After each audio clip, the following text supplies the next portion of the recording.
വരണം എന്ന പ്രാർത്ഥനയായിരുന്നു ഉണ്ടായിരുന്നത്. നമ്മളൊക്കെ ചെന്ന് പ്രാർത്ഥിക്കണത് ഏതെങ്കിലും എണ്ണത്തിനെ തരണേനാ അല്ലേ? നമുക്ക് ഭഗവതി പുത്രയായിട്ടോ ഭഗവാൻ പുത്രനായിട്ടോ വരണം എന്നുള്ള പ്രാർത്ഥനയൊന്നും നമുക്കില്ല. തന്നെയല്ല, അവര് പുത്രനായിട്ടും പുത്രിയായിട്ടും വരണമെങ്കിൽ അതിന് തക്ക പുണ്യം ജീവിതത്തിൽ നമുക്ക് ഉണ്ടാവണം. നമുക്ക് തന്നെ അറിയാം അങ്ങനെ പ്രാർത്ഥിച്ചിട്ട് വലിയ കാര്യമൊന്നും ഇല്ല. അതുകൊണ്ട് തന്നെ വെറുതെ മെനക്കേടണ്ടല്ലോ എന്ന് വിചാരിച്ചിട്ടായിരിക്കും നമ്മള് പ്രാർത്ഥിക്കാത്തത്. അപ്പോ മേനയും ഹിമവാനും പ്രാർത്ഥിച്ച സാക്ഷാൽ ഭഗവതി ഞങ്ങൾക്ക് പുത്രനായി വരണം, പുത്രിയായി വരണം എന്ന പ്രാർത്ഥനയായിരുന്നു. അതിനിടയ്ക്ക് ദേവന്മാർക്കൊരു വിഷയമുണ്ടായെന്ന് വെച്ചാൽ താരകാസുരൻ എന്നൊരു അസുരൻ തപം ചെയ്ത് വരം നേടിയിരുന്നു, എന്നെ മഹാദേവന്റെ പുത്രൻ മാത്രമേ വധിക്കാവൂ.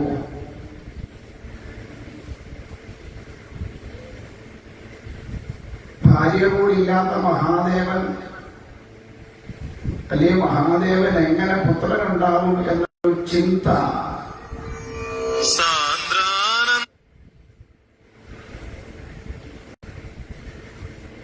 ആർക്കുണ്ടായി? ഈ താരകാസുരനുണ്ടായി. അധർമ്മം കാണിക്കില്ല എന്ന് നല്ല ബോധ്യം. നമ്മളാണെ വഴി വിട്ടൊന്ന് പോയി നോക്കും, പക്ഷെ ഈ ഭഗവാൻ അത് ചെയ്യില്ല എന്ന് താരകാസുരന് നല്ല ബോധ്യം. അതുകൊണ്ട് തന്നെ തനിക്ക് മരണമുണ്ടാവില്ല എന്നൊരു ചിന്ത അവിടെ ഉണ്ടായി. അപ്പോ ഹിമവാന്റെയും മേനയുടെയും നിരന്തരമായ പ്രാർത്ഥനയുടെ ഫലമായിട്ട് ഭഗവതി തന്നെ പുത്രിയായി അവതരിക്കാനുള്ള തീരുമാനമെടുത്തു. ഈ താരകാസുരന്റെ ശല്യം സഹിക്കാൻ വയ്യാതായപ്പോൾ ദേവന്മാരെല്ലാവരും കൂടി ഭഗവതിയെ പ്രാർത്ഥിച്ചു പറഞ്ഞു, മഹാമായെ, ഈ ലോകത്തിന്റെ രക്ഷക നീയാണ്, അതുകൊണ്ട് നീ വിചാരിക്കാതെ ഇതിനൊരു അറുതി വരുത്താനായിട്ട് കഴിയില്ല. അതുകൊണ്ട് നീ വേണ്ടതായ ഒരു തീരുമാനം ഉൾക്കൊള്ളണം, കൈക്കൊള്ളണം എന്ന പ്രാർത്ഥന പറഞ്ഞു. ഞാൻ ഹിമവാന്റെയും മേനയുടെയും പുത്രിയായിട്ട് വിറക്കും, ഇതിനൊക്കെ പരിഹാരമാകും എന്ന ഒരു വാഗ്ദാനം ദേവന്മാർക്ക് കൊടുത്തിരുന്നു. അങ്ങനെ മേനയുടെയും ഹിമവാന്റെയും പുത്രിയായിട്ട് ഭഗവതി ജനിച്ചു. മറ്റു കുട്ടികളൊക്കെ കളിക്കാൻ പോകുമ്പോ പർവ്വതപുത്രി ആയതുകൊണ്ട് പാർവതി എന്ന പേര് കിട്ടും. മറ്റു കുട്ടികൾ കളിക്കാൻ പോകുമ്പോ പാർവതിയോടെ മാറിയെന്ന് ധ്യാനിക്കും. അങ്ങനെ നിരന്തരമായി ഭൗതികമായ വിഷയങ്ങളിൽ നിന്നൊക്കെ മാറി തീർത്തും ആ ഭഗവാനിലേക്ക് കുട്ടിക്കാലം മുതലേ മനസ്സുറപ്പിച്ച പാർവതിയെ കണ്ടപ്പോ മേനാദേവിക്ക് ആകപ്പാടെ ഒരു അങ്കലാപ്പായി. ഈ കുട്ടി എന്താ ഇങ്ങനെ? മറ്റു കുട്ടികൾ കളിക്കാൻ പോകുമ്പോൾ ഇവിടെ മാത്രം എന്താ മാറിയിരുന്നിങ്ങനെ വിളിക്കണത് അല്ലെങ്കിൽ ജപിക്കണത് എന്ന ചിന്തയുണ്ടായി. സാധാരണ ഉണ്ടാവുന്ന ഒരു ആവലാതിയാണ് അല്ലേ? നമ്മുടെ മക്കൾ ആരെങ്കിലും കൂടുതലൊന്ന് ജപിക്കാനോ ക്ഷേത്രത്തിൽ പോകാനോ തുടങ്ങിയ ഉടനെ നമ്മൾ എന്ത് ചെയ്യും? അവരെ പരമാവധി അതിൽ നിന്ന് പിന്തിരിപ്പിക്കാൻ നോക്കും. ഭക്തനായി പോയ സന്യാസിയായെങ്കിലോ എന്നൊക്കെ ഒരു ധാരണ നമുക്കുണ്ട്. അങ്ങനെ എല്ലാവർക്കും ഒന്നും ആവാൻ പറ്റുന്നതല്ല ഈ സന്യാസി. സന്യാസി വേണേ ആവാം, പക്ഷെ സന്യാസി ആവണമെങ്കിൽ കുറച്ച് പാടാം. അത് പൂർവജന്മാർജിതമായിരിക്കുന്ന സുഹൃത്തം കൊണ്ടൊക്കെ കിട്ടുന്ന ഒരു മഹത്തരമായ സ്ഥാനമാണ് ഈ സന്യാസി എന്നത്. ഇനി അഥവാ നമ്മുടെ പിള്ളേരുടെ ജാതകത്തിലെങ്ങാനും 30ാമത്തെ വയസ്സിൽ ഇവൻ സന്യാസിയാകുന്നത് കണ്ടാൽ നമ്മൾ 20ാമത്തെ വയസ്സിൽ തന്നെ അവനെ പിടിച്ച് എന്ത് ചെയ്യും? കെട്ടിക്കും. കാരണം സന്യാസിയാവാനുള്ള എന്റെ കുഞ്ഞിനെ ഞാൻ വിടില്ലാന്ന്. അങ്ങനെ എല്ലാ മാതാപിതാക്കന്മാർക്കും കിട്ടുന്ന ഒരു സൗഭാഗ്യമല്ല ഒരു മകനെ ലോകനന്മയ്ക്ക് വേണ്ടി സന്യാസത്തിലേക്ക് കൊടുക്കാൻ കഴിയുക എന്നത് അത്ര എല്ലാവർക്കും കിട്ടുന്ന ഒരു സൗഭാഗ്യമല്ല. അങ്ങനെ ആർക്കെങ്കിലും കിട്ടുന്നുണ്ടെങ്കിൽ അത് അവരുടെ പൂർവ്വജന്മാർജിതമായ സുകൃതത്തിന്റെ ഫലം കൊണ്ട് കിട്ടണതാണ് ഒരു മകനെ ലോക നന്മയ്ക്ക് വേണ്ടി സന്യാസിയായിട്ട് വിടാൻ കഴിയുന്നു എങ്കിൽ. വേഷം മാത്രമല്ല സന്യാസത്തിന്റെ ഘട്ടം. അതുകൊണ്ട് ഞാൻ എടുത്ത് പറയാനുള്ളത്, വേഷം കൊണ്ട് സന്യാസിയായില്ല, മനസ്സുകൊണ്ട് സന്യാസിയാവണം. അപ്പൊ എന്തായാലും അങ്ങനെ ഹിമവാനോട് പറഞ്ഞു, ഇതാ മകളിങ്ങനെ മാറിയിരുന്ന് എപ്പോഴും ജപമൊക്കെയാണ്, എന്താ അവസ്ഥ എന്ന് മനസ്സിലാവണില്ല. ഇപ്പൊ ഇടയ്ക്കിടയ്ക്ക് നാരദമുനിയൊക്കെ അവിടെ വരും. അവർക്ക് കണ്ടപ്പോ സന്തോഷമായി. എന്താ പരമേശ്വരനെ എന്റെ പരിധിക്ക് കൊണ്ടുവരാൻ കഴിയുന്ന ഒരാളെന്തായാലും ജനിച്ചല്ലോ, അത് തന്നെ സന്തോഷം. കാരണം അങ്ങനെ ആർക്കും അധീനപ്പെടുന്നവനല്ല ഭഗവാൻ.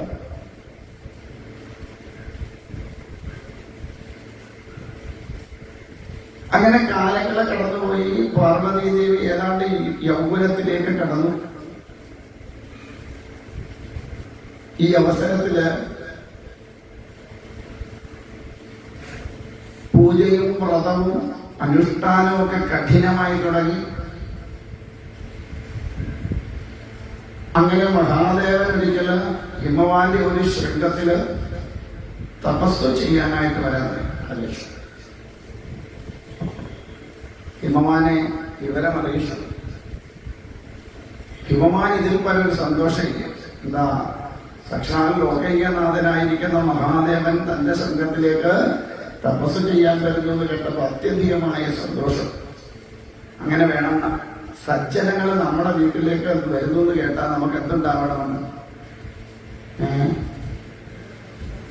നമുക്കെന്തോ ഉണ്ടാവണം, സന്തോഷമാണ്. നമുക്കെന്തോ ഉണ്ടാവും. ഓ, ഇനി അങ്ങേരെ കൂടെ ദൈവമേ ഇങ്ങോട്ട് നീ എന്തിനാണോ ഇങ്ങോട്ട് എടുക്കുന്നത്. കാരണം സജ്ജനങ്ങള് നമ്മുടെയൊക്കെ ഗൃഹത്തിൽ വന്ന് കയറുക എന്ന് പറയുന്നത് എപ്പോഴും കിട്ടുന്ന ഒരു സൗഭാഗ്യം അല്ല. ആ സൗഭാഗ്യത്തെ കിട്ടുമ്പോ അത് നമ്മൾ അതുകൊണ്ടാണ് പറയുന്നത്, എന്താ, സജ്ജനങ്ങളെ കാണുന്ന നേരത്ത്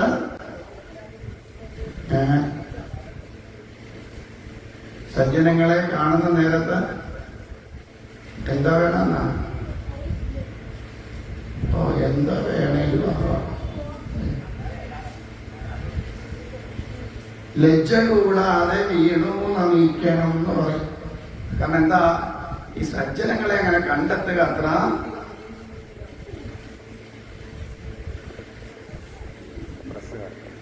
അവരാണോ വിളിച്ചത് പറഞ്ഞു.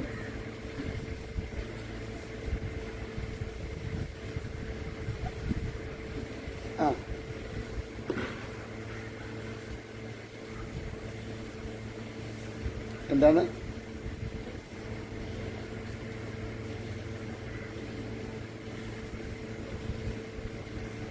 വേദാന്തത്തല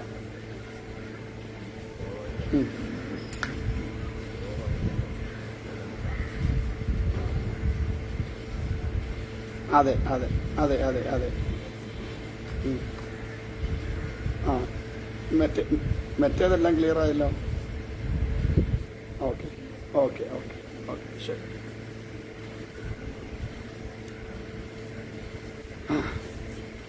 അപ്പോ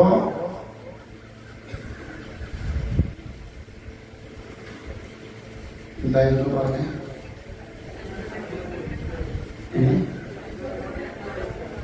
സജ്ജനങ്ങള് ദർശനം കിട്ടുക വളരെ ദുർലഭമായിട്ട് കിട്ടുന്ന ഒന്നാണ്. സജ്ജന സംസർഗം അല്ലെങ്കിൽ സജ്ജനങ്ങളുമായ ഗൃഹത്തിൽ വരിക എന്നൊക്കെ പറയുന്നത് എപ്പോഴൊന്നും കിട്ടുന്ന സൗഭാഗ്യങ്ങളല്ല. അപ്പൊ അങ്ങനെയുള്ളവർ വരുമ്പോ അവരെ വേണ്ടവണ്ണം ഉചിതമായ രീതിയിൽ സ്വീകരിച്ചാണയിച്ച് വേണ്ടതായ ഉപചാരങ്ങളൊക്കെ കൊടുക്കണം എന്ന് അറിയാം. അപ്പൊ എന്തായാലും അങ്ങനെ അതുകൊണ്ട് മഹാദേവൻ തരുന്നു കേട്ടപ്പോ ഹിമവാൻ അത്യധികമായ സന്തോഷമായി. കാരണം സാക്ഷാൽ ജഗത്തിന്റെ നാഥനായിരിക്കുന്ന പശുപതിയായിരിക്കുന്ന ആ മഹാദേവൻ തന്റെ ശൃംഗത്തിൽ വന്ന് തപം ചെയ്യാൻ വരുമ്പോൾ ഇതിലും വലിയൊരു ഭാഗ്യം അറിയുകയാണ്. അതുകൊണ്ട് ഹിമവാൻ വേണ്ട ഒരുക്കങ്ങളെല്ലാം ചെയ്തു. അദ്ദേഹത്തിന് തപസ് ചെയ്യാൻ വേണ്ടതായിരിക്കുന്ന എല്ലാ വേണ്ട ഏർപ്പാടുകളും അവിടെ ചെയ്തു. അങ്ങനെ സാക്ഷാൽ മഹാദേവന ഹിമശൃംഗത്തിലേക്ക് തപസ് ചെയ്യാനായിട്ട് വന്നപ്പോ ഇടയ്ക്ക് പാർവതി ദേവിയും കൂടെ ഒന്ന് പോകാൻ നോക്കി. സജ്ജനങ്ങൾ വരുമ്പോൾ മക്കളും കൂടെ കൂടുതൽ സ്വാഭാവികമാണ്. ഇപ്പോഴത്തെ മക്കളുടെ കാര്യമല്ല. ഇപ്പൊ അവര് അങ്ങനെ ഇരിക്കാൻ പറഞ്ഞാൽ പോയിട്ടല്ല പറയും. അത്രയേ ഉള്ളൂ. കാരണം അവർക്ക് അറിയില്ല. അതുകൊണ്ട് നമ്മൾ പറഞ്ഞു കൊടുത്തില്ല. ഞാൻ പലപ്പോഴും ചിന്തിക്കാറുണ്ട്. നമ്മൾ പറയും മുതിർന്നവർ വരുമ്പോ ഒന്ന് എഴുന്നേക്കണം ഇല്ലേ? നമ്മൾ എഴുന്നേക്കുള്ളൂ. നമ്മുടെ മക്കൾ എഴുന്നേക്കുള്ളൂ. എഴുന്നേക്കത്തില്ല. അവർ പറ്റുമെങ്കിൽ അവിടെ കാലും കയറ്റി വെച്ചിരിക്കും. അങ്ങനെ എഴുന്നേറ്റില്ലെന്ന് വെച്ചാൽ കുഴപ്പമല്ലോ ഉണ്ടോ?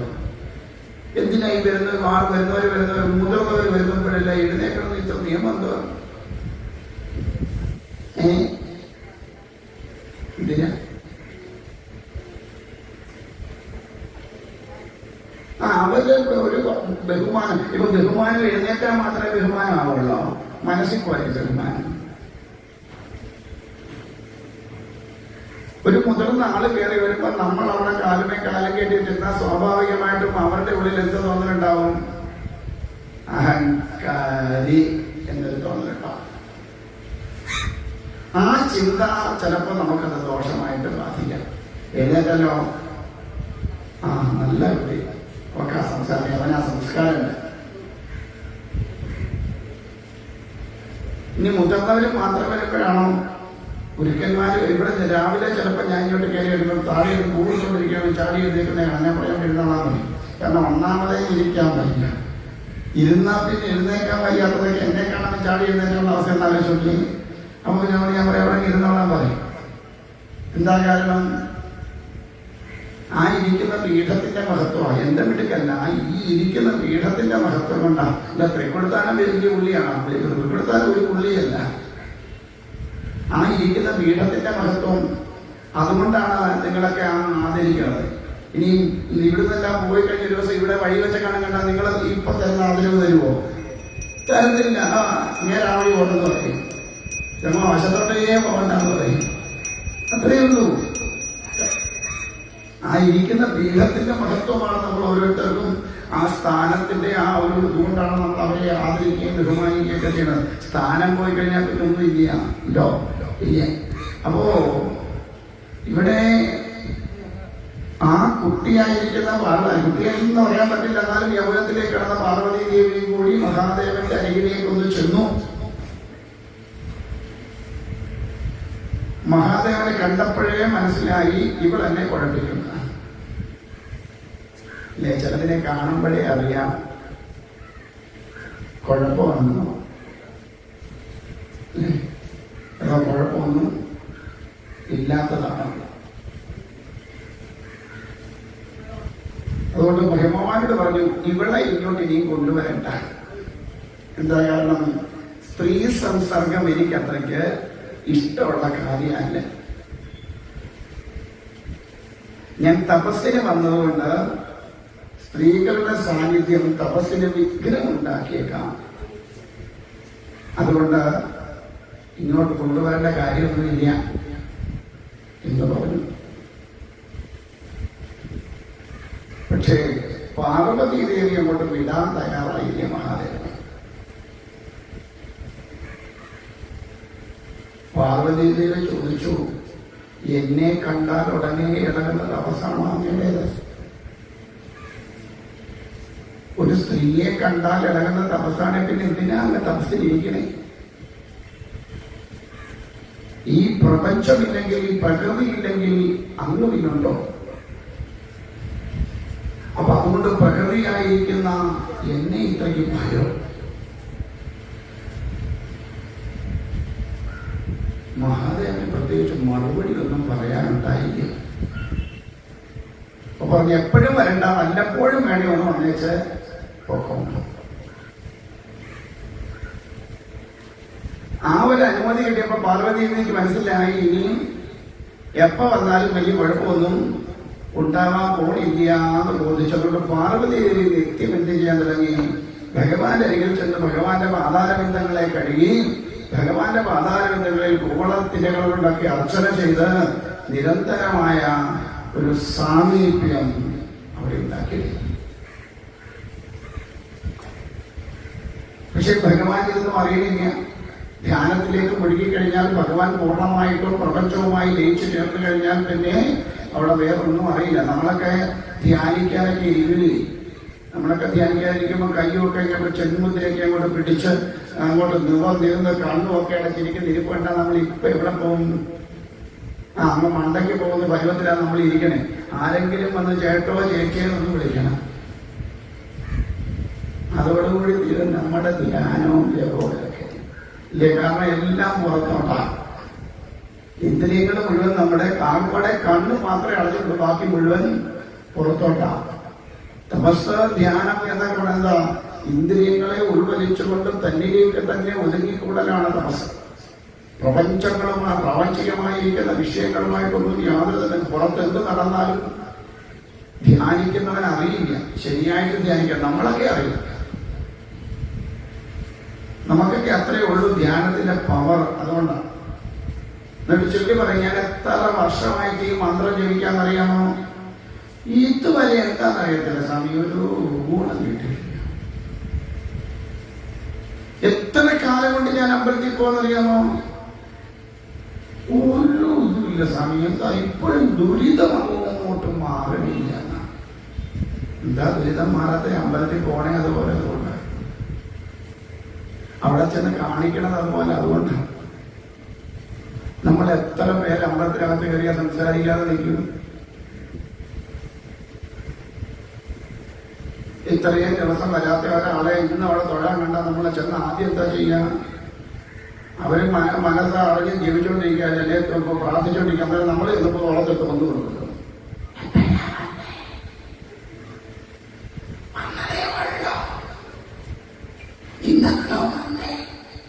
എന്ന് പറഞ്ഞ് നമ്മൾ അവന്റെ ജപങ്ങൾ നമ്മള് ഇല്ലാതെയാണ്.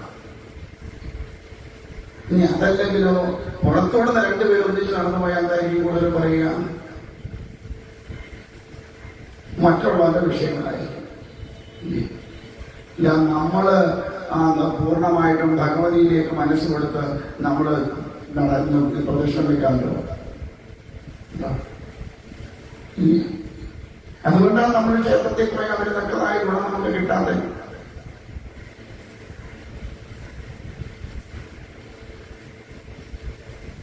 നമ്മൾ വരുന്നത് എന്തിനാന്നുള്ള ബോധം നമുക്കില്ല. ആ ബോധതലത്തിലേക്ക് ഉയർന്നുകൊണ്ട് നമ്മൾ വരുമ്പോൾ അല്ലെങ്കിൽ ചെയ്യുമ്പോൾ മാത്രമേ അതിന്റെ ഗുണഫലം നമുക്ക് ലഭിക്കുകയുള്ളൂ. ഇവിടെ മഹാദേവൻ തീർത്തും തന്നിലേക്ക് തന്നെ ഉൾത്തിരിഞ്ഞുകൊണ്ട് തപസ്സെന്ന് പറയണതാണ്. നാം നമ്മിലേക്ക് തന്നെ ഒതുക്കിക്കൂടലാണ് തപസ്. ഇന്ദ്രിയങ്ങളെ മുഴുവൻ ഉൾവലിച്ചിട്ട് ഉള്ളിലിരിക്കുന്ന സ്വരൂപത്തെ തിരിച്ചറിയാനുള്ള ആ ഒരു യാത്രയാണ് തപസ്. അതിനെ തിരിച്ചറിയി കഴിയുമ്പോൾ മനസ്സിലാവും ഈ കാണുന്നതൊന്നുമല്ല യാഥാർത്ഥ്യം. ഇപ്പൊ നമുക്ക് ഇങ്ങനെ ഇരിക്കേണ്ടി തോന്നുന്നു, ഇതൊക്കെ ഈ കാണുന്നതൊക്കെ ആ സത്യം അല്ല.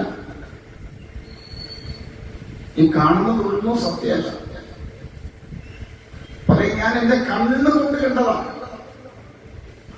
പക്ഷെ ആ കണ്ടപ്പോൾ ഉള്ള സാഹചര്യമായിരിക്കില്ല അവിടെ ഉണ്ടായിരുന്നത്. നമ്മൾ കാണുമ്പോൾ അത് അബദ്ധമായിട്ട് തോന്നും. പക്ഷേ അവിടുത്തെ സാഹചര്യം എന്തായിരുന്നു നമ്മൾ തിരിച്ച് അറിയില്ല. ശരി, നമ്മൾ കാണുന്നത് നമുക്കാണ് സത്യം. മറ്റുള്ളവർക്ക് അത് സത്യമാണെന്ന് നിർബന്ധമൊന്നും ഇല്ല. പഴത്തൊരു സപ്താഹത്തിന് എന്നപ്പോ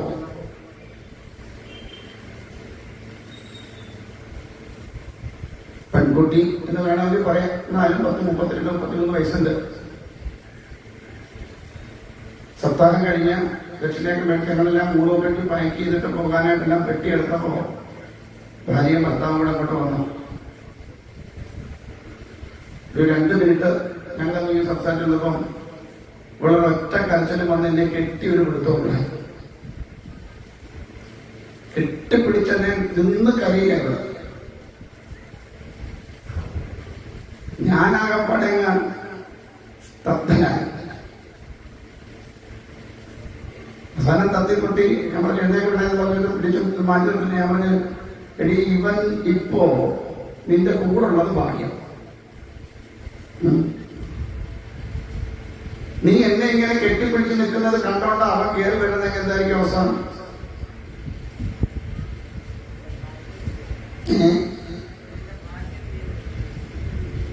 അവനെ സംബന്ധിച്ച് അവനറിയാം ഞാൻ എന്താന്ന് അവനറിയാം, അവന്റെ ഭാര്യ എന്താണെന്നും അവനറിയാം. നീ അവൻ അങ്ങനെ കണ്ടോണ്ട് കയറി വന്നാലും അതുകൊണ്ട് അവന്റെ കുടുംബജീവിതത്തിൽ ഒരു കുഴപ്പം ഉണ്ടാവില്ല എന്ന് എനിക്ക് നല്ല ബുദ്ധിയുണ്ട്. പക്ഷേ അത് പുറത്തൊരാൾ കാണുമ്പോൾ എന്തായിരിക്കും ചിന്തിക്കുക? ഇവരുടെ മനസ്സെന്താന്ന് എനിക്ക് മനസ്സിലായി. പക്ഷെ പുറത്തുനിന്നൊരാക്കളെ കണ്ടാലോ? കാരണം അവളുടെ ആ സാഹചര്യം അന്നേരത്തെ അതായിരുന്നു. അതുകൊണ്ട് അവളെ കെട്ടിപ്പിടിച്ചെന്ന് കരഞ്ഞത്. അപ്പോ ഞാൻ കണ്ടതോ അല്ലെ അവള് കണ്ടതോ ആയ സത്യമാണോ പുറത്തൊരാളെ കാണുക? ഞാൻ പറയുന്നത് മനസ്സിലാവുന്നുണ്ടോ? അപ്പൊ ഏത് സാഹചര്യത്തിലാണ് അത് സംഭവിച്ചതെന്ന് നമ്മൾ അന്വേഷിക്കാറില്ല. നമ്മൾ അന്നേരം കാണുന്നതിനെ സത്യമായിട്ട് നമ്മള്, അതാ നമ്മുടെ കുഴപ്പം. നമ്മൾ കണ്ടതിനെ പാടി നടക്കുന്നവരാണ്, യാഥാർത്ഥ്യത്തെ തിരിച്ചറിയാതെ.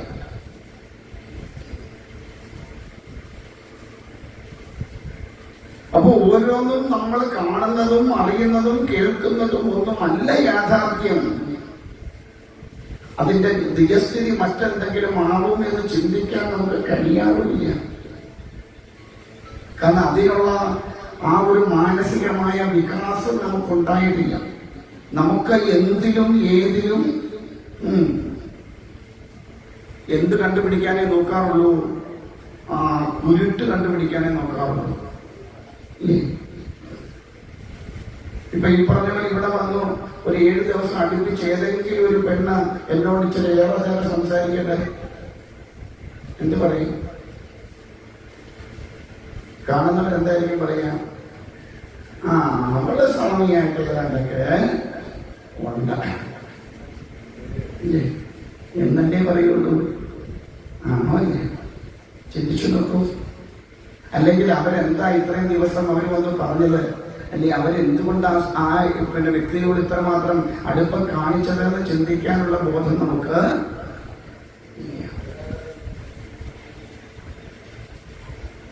കൊണ്ട് പരിപൂർണമായിട്ടും തന്നിലേക്ക് ഉൾവലിയ നിൽക്കുന്ന ഭഗവാനെ നിരന്തരമായി ഒന്ന് പ്രാർത്ഥിക്കുന്ന അല്ലെങ്കിൽ പൂജിക്കുന്ന പാർവതി ദേവി,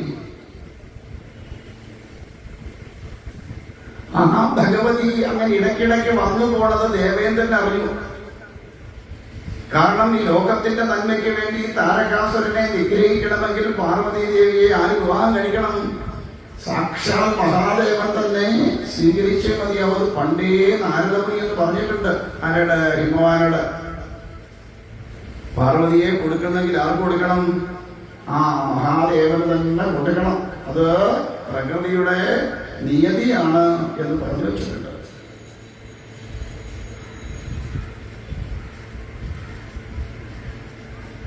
എപ്പോഴെങ്കിലും ഭഗവാനെന്ന് ഉണർന്ന് ഈ പാർവതി ദേവിയെ മനസ്സുകൊണ്ടൊന്ന് നോക്കിയാൽ മതി, രക്ഷപ്പെട്ടു. പക്ഷെ നോക്കണ്ടേ? കാലങ്ങൾ കടന്നു പോകാൻ തുടങ്ങി പാർവതി ദേവിയുടെ ഈ പ്രാർത്ഥനയും പൂജയും ഭജനയൊക്കെ. പക്ഷേ മഹാദേവൻ തന്റെ ധ്യാനത്തിൽ നിന്ന് ഉണരുകയോ പാർവതി ദേവി ഒന്ന് നോക്കുകയോ ചെയ്യണില്ല. ദേവന്മാരൊക്കെ ആശങ്കപ്പെട്ട് എങ്ങനെ ഇവരെ തമ്മിൽ ഒട്ടിക്കും. അപ്പൊ ഇന്ദ്രൻ ഒരു തീരുമാനമെടുത്തു.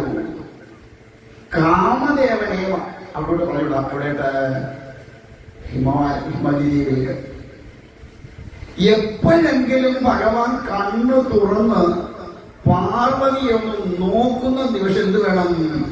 തന്റെ അസ്ത്രമെല്ലാം കൂടെ അങ്ങോട്ട് കാച്ചേക്കണം. ആരുടെ അടുത്തോട്ട്? മഹാദേവന്റെ അടുത്തോട്ട്. കാമബാണം എവിടെയാ കൊള്ളുക? ഹൃദയത്തിലാണ് കൊള്ളുക, മനസ്സിലാണ് കൊള്ളുക. അപ്പോഴാണ് വികാരമുണ്ടാവുക, ഒരാളോട് താല്പര്യമുണ്ടാവുക, ഒരാളെ ഇഷ്ടപ്പെടുക, ഇതൊക്കെ ഈ കാമബാണങ്ങൾ ഏൽക്കുന്നുണ്ട്. നമുക്ക് പിന്നെ മിക്കവാറും ഇങ്ങനെ കാമബാണം ഏറ്റവും ഇരിക്കും. ഇടയ്ക്ക് ആരോഗ്യരെ കാണുമ്പോഴെല്ലാം നമുക്ക് എന്തുണ്ടാവും? കാമബാണം ഉണ്ടാവും, അടിച്ചു കയറും. കാരണം കുട്ടികളുടെ അസ്ത്രത്തിന് അത്ര പവറ. പുഷ്പബാണങ്ങളാണ്, പക്ഷെ അത് വന്ന് കയറുന്നത് അങ്ങ് തറഞ്ഞു കയറുന്നത് പെട്ടെന്നൊന്നും പിന്നെ അവിടെ നിന്ന് മാറ്റാൻ പറ്റില്ല. അതുകൊണ്ട് കാമദേവനോട് പറഞ്ഞു, കാമദേവ നീ ഒന്ന് പോണം, അവിടെ ചെന്ന് തയ്യാറെടുത്ത് നിന്നോട്, എപ്പോഴെങ്കിലും പുള്ളി കണ്ണു തുറന്നാല് വീക്ഷിക്കണം. അപ്പൊ പറഞ്ഞു, ദേവേന്ദ്ര എന്നെ എങ്ങാണ് കണ്ടുപോയെങ്കിൽ എന്റെ കാര്യത്തിലൊരു തീരുമാനം ആവും. പിന്നെ 16-ാം ദിവസം എന്തോ ചെയ്താൽ മതി, ആ പടിയനാടി ദേവന്മാർക്ക് കൊടുത്താൽ മതി. ആ കണ്ടീഷനിലാക്കുവാര് മഹാദേവൻ. കാരണം മഹാദേവന്റെ അരികിലോട്ടൊന്നും എനിക്ക് അടുക്കാൻ പോലും പറ്റില്ല. കാരണം അത്രമാത്രം ശക്തമായ തേജസ്സുള്ള മഹാദേവന്റെ അരികിൽ അങ്ങനെയൊന്നും നിന്നത്തെ നാളിക്കൊന്നും കാമബാണ ചെയ്യാനൊന്നും പറ്റില്ല. എങ്കിലും ലോക നന്മയ്ക്ക് വേണ്ടിയിട്ടല്ലേ ഞാനൊന്ന് ശ്രമിച്ചു നോക്കാം. അങ്ങനെ തന്റെ ഭാര്യയായ രതിദേവിയെ കൂടെ കൂട്ടിക്കൊണ്ട് കാമദേവൻ പോയി. അങ്ങനെ ഒരു ദിവസം പാർവതീദേവി വന്നപ്പോ ഭഗവാൻ അറിയാതൊന്ന് കണ്ണു തുറന്നുപോയി. ആ നിമിഷം എന്ത് ചെയ്തു? തന്റെ അസ്ത്രത്തെ പായിച്ചു കാമദേവൻ, ഭഗവാന്റെ ഹൃദയത്തിൽ കൊണ്ടു. പാർവതീദേവിയുടെ ഒരു പ്രത്യേക താല്പര്യം തോന്നി. സെക്കൻഡ് കൊണ്ട് ഭഗവാൻ തന്നെ തിരിച്ചു പിടിച്ചു. അതാണ് തപസ്സിന്റെ ബലം എന്ന് പറയുന്നത്. താൻ പാർവതിയിൽ അനുരക്തനാവാൻ പോകുന്നു എന്ന് തോന്നിയ നിമിഷം തന്നെ ഭഗവാൻ ചിന്തിച്ചത് എന്തു സംഭവിച്ചു എനിക്കെന്ന് നോക്കിയപ്പോ മനസ്സിലായി, കാമദേവനാണ് ഇതിന്റെ ആള്. ഒറ്റ നോട്ടം തന്റെ 3ാമത്തെ കണ്ണിൽ നിന്ന് അഗ്നി പുറപ്പെട്ടു. കാമദേവൻ ഭസ്മാണ്. നമ്മളൊക്കെയാണെ അവിടെ പെട്ടും പോവുകയുള്ളൂ. പിന്നെ നമ്മളുടെ മനസ്സ് എപ്പോഴും ആരോടായിരിക്കും? ആ വ്യക്തിയോടൊപ്പമായിരിക്കും. പക്ഷേ നിമിഷനേരം കൊണ്ട് വന്നാണ് ഒരു ആ പായിലോട്ട് ഇരുന്നോളൂ. ഇനി ഇവിടെ പുറകിലല്ല, ഫ്രണ്ടിൽ മൂടി അവിടെ ബുദ്ധിമുട്ടൊന്നുമില്ലല്ലോ. ഇരിക്കാൻ ബുദ്ധിമുട്ടുണ്ടോ? ഉണ്ടോ? വന്ന് വിട്ടുപോയതാണ്. എനിക്കൊക്കെ വല്ലപ്പോഴൊക്കെ ഇങ്ങനെ നെല്ലടത്തിലേക്ക് കെട്ടണേ, കടയാൻ പറ്റും. എവിടെ പോവാ?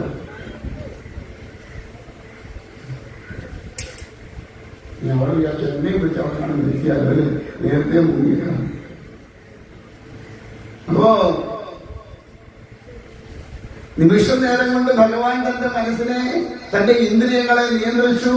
നേരെ കാമദേവനെ അഗ്നിക്കിരയാക്കി. രതിദേവി ആകപ്പാടെ സങ്കടപ്പെട്ടു. എന്താണ്? തന്റെ ഭർത്താവ് ദേവം ഭസ്മായി.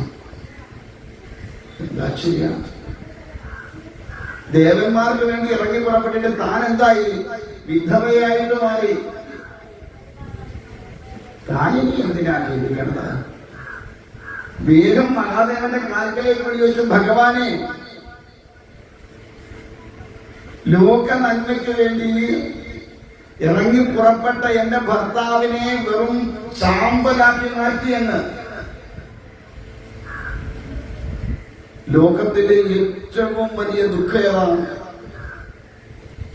ഒരു സ്ത്രീയെ സംബന്ധിച്ച് ആ വൈധവ്യ ദുഃഖമാണ്. ഇപ്പൊ അതൊന്നും വലിയ ദുഃഖമല്ല. 6 മാസം കഴിയുമ്പോൾ താഴെ നമ്മളെ കണ്ടെത്തും. അവൻ പോയ കോട്ടം പറയും. എല്ലാം പറയാറുണ്ട്, ഈ ഭാര്യമാരാണെങ്കിൽ വലിയ പ്രായമൊന്നും ആയിട്ടില്ല, ഒരു 10-40 വയസ്സൊക്കെ ഉള്ളെങ്കിൽ ഭർത്താവ് പോയി കഴിഞ്ഞാൽ 1 വർഷം വരെയൊക്കെ കടിച്ചു പിടിച്ചങ്ങ് നിൽക്കും. എങ്ങനെ? എല്ലാവരുടെയും അത് കഴിയുമ്പോൾ ചോദിക്കും, എനിക്ക് ജീവിക്കണ്ടേ? അടുത്ത ആളിനെ കണ്ടെത്തി അവൻ ജീവിതം തുടങ്ങും. പുരുഷന്മാരാണ് എന്ത് ചെയ്യും? അവർക്ക് അത്രയും പോലും നിൽക്കാൻ നേരമൊന്നുമില്ല. അവരാണെങ്കിൽ സഞ്ചയത്തിന് പത്രത്തിലൊരു പരസ്യം ഇത് കൊടുക്കും. എന്താ, എന്റെ പ്രിയപ്പെട്ട ഭാര്യ ഗോമതി 38 വയസ്സ് പെട്ടെന്നുണ്ടായ അസുഖം മൂലം നിര്യാതയായ വിവരം വ്യസന സമേതം ബ്രാക്കറ്റിൽ സന്തോഷം എന്തെങ്കിലും അറിയിക്കും. ബന്ധുമിത്രാദികൾ അറിയിപ്പായി സ്വീകരിക്കണമെന്ന അപേക്ഷ സഞ്ചയനം തിങ്കളാഴ്ച രാവിലെ ഗൃഹത്തിൽ വെച്ച് രാവിലെ 9 മണിക്ക് എന്ന് ഗോപാലൻ 42 വയസ്സ്, മൂല നക്ഷത്രം, മൊബൈൽ നമ്പർ സ്വയാസ്മി.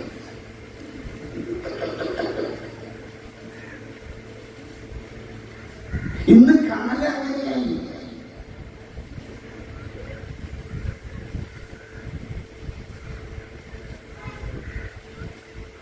പണ്ട് കാലത്ത് അങ്ങനെ ആയിരുന്നില്ല. ഭർത്താവ് മരിച്ചാൽ പിന്നെ മക്കളെയൊക്കെ നോക്കി നീ ശരി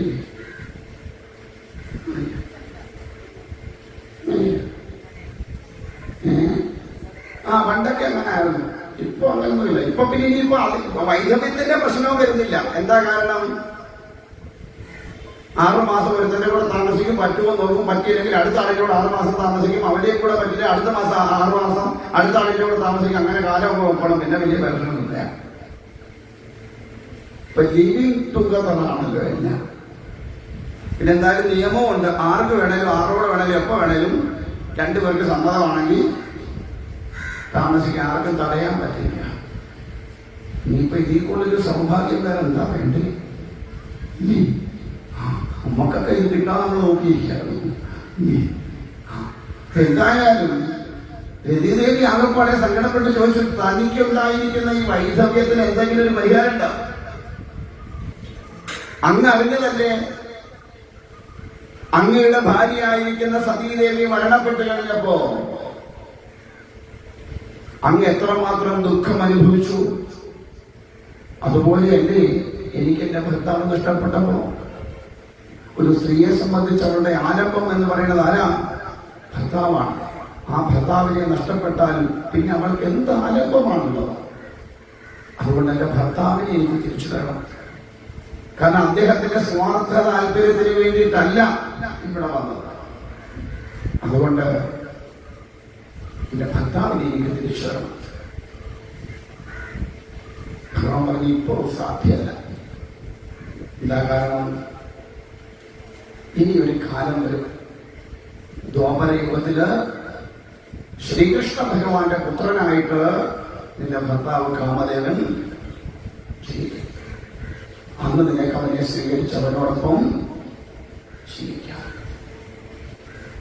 ആ കാമദേവന്റെ പുനർജന്മമാണ് ആര്?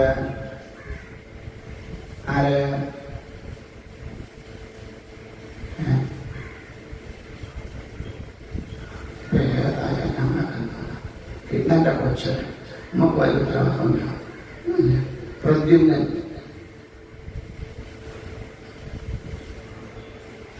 പ്രദ്യുമ്നെയാണ് ശമ്പരൻ അടിച്ചോണ്ട് പോയിട്ട് ആര് വളർത്തുന്നത്? രതിദേവി വളർത്തിയെടുക്കുന്നത്.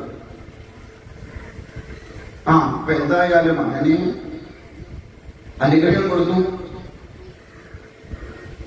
ഇത്രയും സംഭവിച്ചപ്പോ ദേവന്മാരെല്ലാം കൂടെ വന്ന് മുൻപിൽപ്പെട്ടു. പറഞ്ഞു, ഭഗവാനെ, അവിടുന്ന് പാർവതീദേവിയെ വിവാഹം കഴിച്ചേ മതിയാവൂ. കാരണം അങ്ങേക്കുണ്ടാവുന്ന പുത്രനില്ലാതെ മറ്റാർക്കും ആരെ വധിക്കാൻ കഴിയില്ല. താരകാസുരനെ വധിക്കാൻ കഴിയില്ല.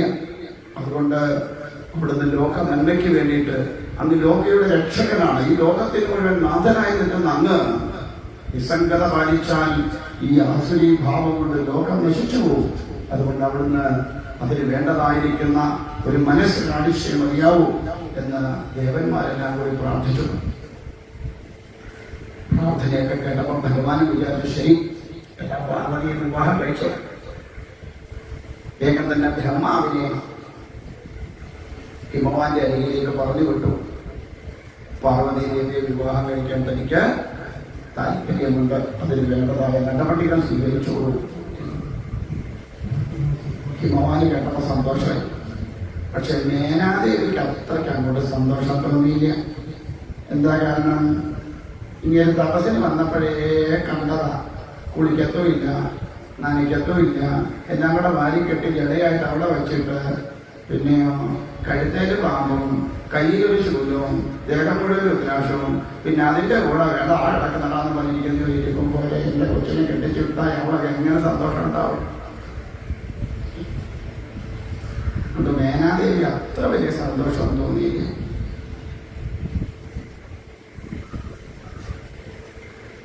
പക്ഷെ ഹിമവാൻ വേണ്ടതായ തയ്യാറെടുപ്പുകളൊക്കെ നടത്തി ഭഗവതിയെ വിവാഹം കഴിച്ചു കൊടുക്കാനുള്ള തീരുമാനത്തിലേക്കൊക്കെ എത്തി. വേണ്ടതായ ഒരുക്കങ്ങളൊക്കെ ചെയ്തു. ശിവഭൂതഗണങ്ങളുമായിട്ട് ആ വിവാഹത്തിൽ പങ്കെടുക്കാനെത്തി. ദേവന്മാരെല്ലാവരും പങ്കെടുത്തു. എല്ലാവരും ചേർന്ന് വളരെ ആഘോഷപൂർവ്വം ഭഗവതിയുടെയും ഭഗവാന്റെയും കൂടെ വിവാഹം നടത്തി കൊടുത്തു. അങ്ങനെ അതിൽ നിന്നുണ്ടായ പുത്രൻ ആണ് ആരെ നിഗ്രഹിക്കുന്നത്? താരകാസുരനെ നിഗ്രഹിക്കുന്നത്. ഏത് പുത്രനാ?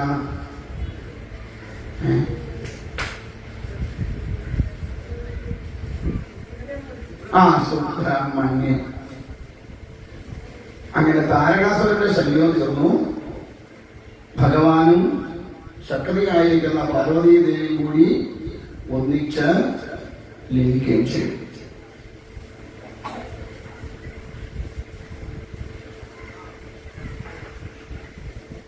അങ്ങനെ രണ്ടുപേരുടെ കെട്ടി.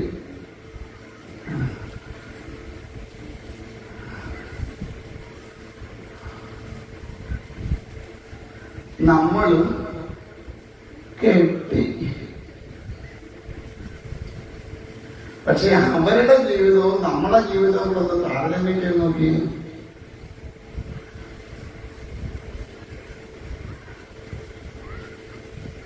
ലോകത്തിൽ കുടുംബത്തിന്റെ അവസ്ഥയിൽ മാതൃകാ കുടുംബമായിട്ട് കാണിക്കുന്നത് ആരെയാണ്?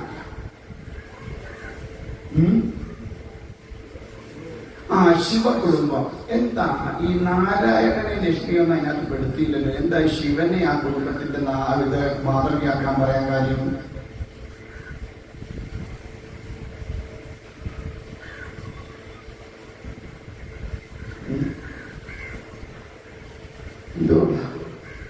ഈ ശിവകുടുംബമാണ് ലോക കുടുംബത്തിന്റെ മാതൃക എന്ന് പറയും. എന്നാ നാരായണനാണെ പാവം പിടിച്ചവനാ, ലക്ഷ്മിയാണെ അതിനേക്കാൾ പാവം പിടിച്ച ഒരാളാ. എന്നിട്ടും അവരുടെ കുടുംബത്തെ കണ്ടുപിടിക്കാൻ പറഞ്ഞില്ല. അതെന്താ അങ്ങനെ? അതിനിപ്പോ എന്താ പറഞ്ഞ ഞങ്ങളോട് ഞങ്ങളെന്ന് പറയില്ലേ? എന്താ ശിവകുടുംബത്തിന്റെ പ്രത്യേകത? അവിടെ ഉള്ളതെല്ലാം പരസ്പരം കണ്ടാൽ ശത്രുതയുള്ള ആൾക്കാരാണ്.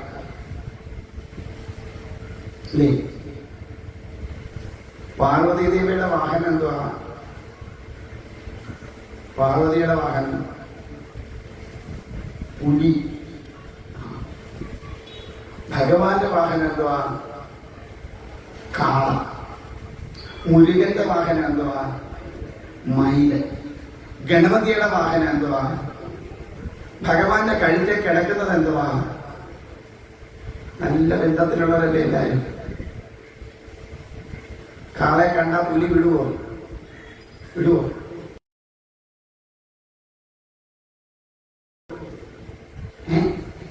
ഇല്ല. എലിയെ കണ്ടാൽ പാമ്പ് വിടുവോ? ഇല്ല. ഈ വൈരുദ്ധ്യങ്ങൾ നിറഞ്ഞതാണ് ശിവകുടുംബം. പക്ഷേ അവരൊന്നിച്ച് ഭഗവാന്റെ അടുത്ത് നിൽക്കുമ്പോൾ ഇവർക്ക് യാതൊരുവിധ വിരോധമില്ല. ഉണ്ടോ? എല്ലാ വൈരുദ്ധ്യങ്ങളെയും ഏകതയിലേക്ക് ചേർത്ത് നിർത്തിക്കൊണ്ട് നിൽക്കുന്ന ഒരു കുടുംബമാണ് ഏത്? ശിവകുടുംബം. അതുകൊണ്ടാണ് ശിവകുടുംബത്തെ മാതൃകയാക്കാൻ പറയുന്നത്.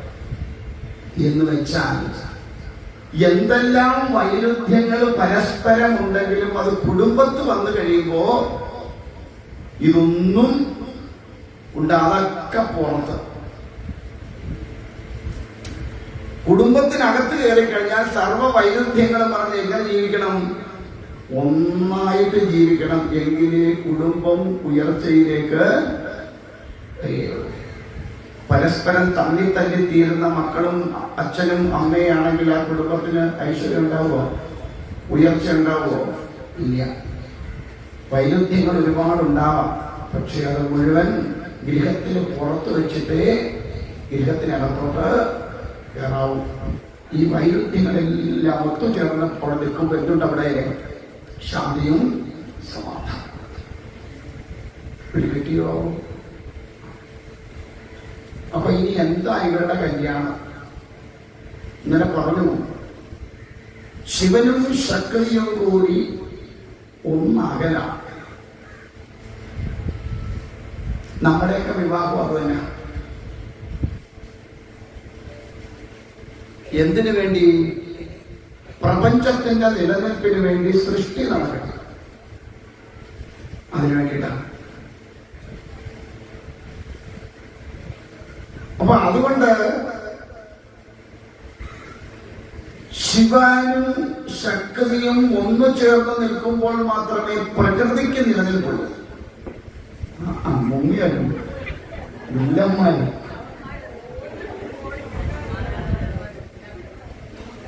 അവിടെ കൊടുക്കാൻ തുടങ്ങിയാൽ ഓടില്ല. അവിടെ കുഞ്ഞുങ്ങളെ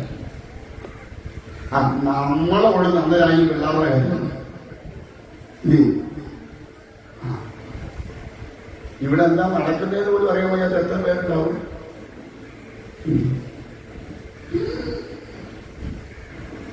പിന്നെ അതിലെ പിന്നെ മതദുരിതം വന്നിരുന്നല്ലോ, അത്രയെങ്കിലും വന്നിരുന്നല്ലോ അവന്മാര്. എനിക്കതില്ല സന്തോഷം. ഇല്ലേടാന്ന് പറഞ്ഞപ്പോൾ അവിടെ ഇരുന്നല്ലോ, ഓടിയില്ലല്ലോ അവര്. അത്രയെങ്കിലും അനുസരണ കാണിച്ചല്ല. അപ്പോ ശിവനും ശക്തിയും വിഘടിച്ചു നിന്നാൽ പ്രപഞ്ചത്തിന് നിലനിൽപ്പുണ്ടാവില്ല. അതുകൊണ്ട് ശിവനും ശക്തിയും ഒന്നായി ചേർന്ന് നിന്നുകൊണ്ട് പ്രപഞ്ചത്തിന്റെ താളത്തെ വീണ്ടെടുക്കലാണ് എന്ത്? ശിവ അല്ലെങ്കിൽ പാർവതി പരിണയം. ആരാ പരിണയിച്ചേ? ശിവനാണോ പരിണയിച്ചത്? പാർവതിയാണോ പരിണയിച്ചത്? പാർവതിയാണ് പരിണയിച്ചത്. ഒരു പുരുഷനെ തെരഞ്ഞെടുക്കാനുള്ള അവകാശം ആർക്കുണ്ട്? സ്ത്രീക്കുണ്ട്. നിങ്ങളൊക്കെ എങ്ങനെ ആയിരുന്നു?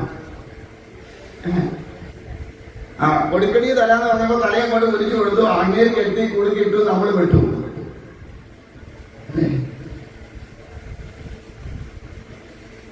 അത് നെല്ല് കുത്തുന്നവരാണേലും കൊള്ളാം, പാമ്പാണേലും കൊള്ളാം, പഴുതാരിയാണേലും കൊള്ളാം, ഏതായാലും എന്തോ വേണം. അതിലെങ്ങനെ വൈകുന്നേരം വരിക? ഒന്നായ നിന്നെ ഇടാൻ മതി രാവിലെ പോവും, വൈകുന്നേരം വരുമ്പോ എങ്ങനെ ആയിരിക്കും?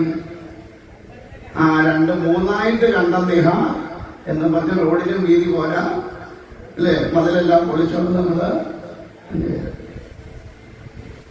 ഞാനതിലൊന്നും എതിരല്ല.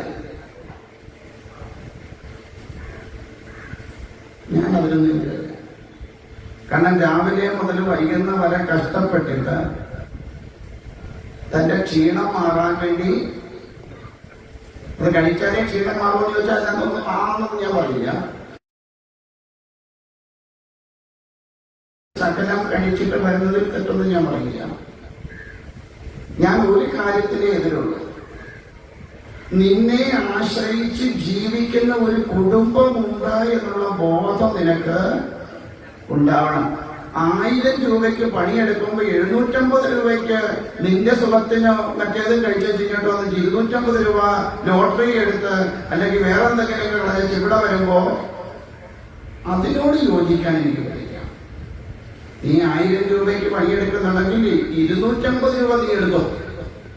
750 രൂപയ്ക്ക് നീ നിന്നെ ആശ്രയിച്ച് നിൽക്കുന്ന കുടുംബാംഗങ്ങളെ സംരക്ഷിക്കുവാനുള്ള ഉത്തരവാദിത്വം നിനക്കുണ്ടെന്നുള്ള ബോധം നിനക്കുണ്ടാവും. പണ്ടത്തെ അച്ഛൻ എന്നോട് പറഞ്ഞു, സ്വാമി എന്റെ ഭർത്താവ് ഭയങ്കര കുടിയനാണ്. എന്താ ചെയ്യാ? ചെന്തപ്പള്ളിക്ക് പണി കരിങ്കല്ല് പണിയാ സ്വാമി. വീട്ടിലേക്ക് വേണ്ടതൊക്കെ തന്നു. അതൊക്കെയുണ്ട്. നിങ്ങളെ എവിടെയെങ്കിലും കൊണ്ടുപോകാതിരിക്കുന്നുണ്ടോ? അതൊന്നുമില്ല, എവിടെ പറഞ്ഞാലും കൊടുത്തു. മക്കളുടെ കാര്യങ്ങൾക്ക് ബുദ്ധിമുട്ട് വരുന്നുണ്ടോ? ഒരു ബുദ്ധിമുട്ടുമില്ല സ്വാമി.